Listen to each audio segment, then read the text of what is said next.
नमस्कार दर्शकों, स्वागत है आपका आपके अपने चैनल भविष्य नक्षत्र में। एक बच्ची ने बड़ा ही सुंदर प्रश्न यह पूछा कि अपने जन्मदिन पर हम केक खाते हैं, स्नैक्स खाते हैं, पार्टी करते हैं, पर भगवान श्री कृष्ण जो कि चंचलता के एक प्रतीक है, उनके जन्मदिन पर हम व्रत क्यों रखें। बड़ा ही वजनदार प्रश्न था और इस प्रश्न का उत्तर देने के लिए थोड़ी देर तो हमें भी सोचना पड़ा, परंतु उत्तर मिला। और क्या उत्तर मिला, यह बात आज जानते हैं। जब भगवान श्री कृष्ण का जन्म हुआ तो आप जानते हैं कि सबसे ज्यादा यदि संकटों के बीच किसी का भी जन्म हुआ, जेल के अंदर, माता पिता बंदी और तूफानी बारिश के बीच यदि किसी का जन्म हुआ तो वह भगवान श्री कृष्ण का हुआ।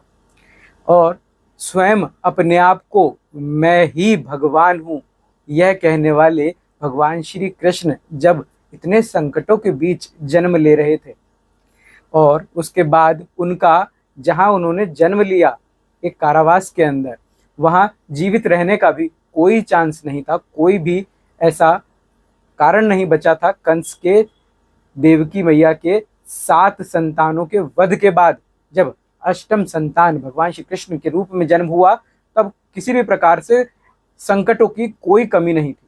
और ऐसे संकट में भगवान श्री कृष्ण का जन्म होना कोई सरल बात तो नहीं थी। और हम भगवान श्री कृष्ण जन्म की अष्टमी यानी अष्टमी के दिन जिनका जन्म हुआ हो, ऐसे भगवान श्री कृष्ण का जन्मदिन मनाते हैं तो पूरे दिन उपवास करके ऐसे संकट कभी किसी पर ना आए और हम पर तो बिल्कुल भी ना आए, ऐसी कामना भगवान श्री कृष्ण पर करते हैं कि हे भगवान, इस प्रकार के कष्ट कभी किसी संतान पर, हम पर, खुद पर कभी भी ना आए, ऐसी कामना।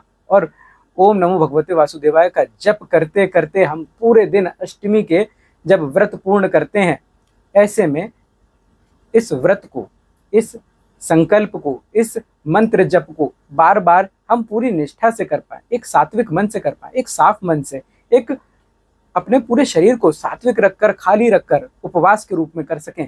इसलिए इस व्रत को धारण किया जाता है कि भगवान श्री कृष्ण ने जिन संकटों को काटा, उन संकटों का अब किसी के ऊपर दोबारा आना ना हो सके, इस बात का यह व्रत है। और एक और कथा जो इसी से जुड़ी हुई थी वह यह है कि जब भगवान श्री इंद्र ने रुष्ट होकर वर्षा अत्यधिक कर दी, कहाँ, गोकुल के ऊपर, और गोकुल धाम वासियों को बचाने के लिए भगवान श्री कृष्ण ने अपनी कनिका उंगली पर भगवान श्री गोवर्धन पर्वत को उठा लिया।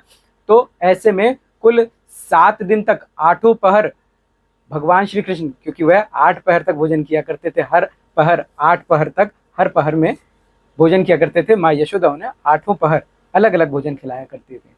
और 7 दिन तक भगवान श्री गोवर्धन को कनिका पर उठाने के बाद जब 7 × 6 56 भार का भोग उनको नहीं मिला, 56 भोग वह नहीं ले पाए, ऐसे 56 भोग को जब भगवान गोवर्धन को उन्होंने बिठाया तो पूरे गोकुल वासियों ने उन्हें 56 भोग का भोग लगाकर जब उनको संतुष्ट किया और उनकी पूजा अर्चना करी, तो ऐसे 56 भोग को भी जन्माष्टमी के दिन 12 बजे के बाद जब भगवान श्री कृष्ण का जन्म करते हैं तो ऐसे 56 भोग का भी भोग लगाया जाता है। इसलिए ये 56 भोग की कहानी, और भूखे रहकर, उपवास कर कर 56 भोग जैसा कोई भी भोजन, जब आप भूखे होते हैं उसके बाद कुछ भी मिल जाए तो वह 56 भोग जैसा स्वाद देता है। ऐसा भोग भगवान श्री हरि को आप भोग लगाएं और उसके बाद प्रसाद के रूप में लें, ऐसा यह उपवास है। इस कारण से ये उपवास रखा जाता है। तो मुझे लगता है कि बच्ची को और आप सभी को यह बात जरूर समझ में आएगी कि भगवान श्री कृष्ण के जन्मदिन पर हम व्रत क्यों करते हैं, उपवास क्यों करते हैं। साथ ही साथ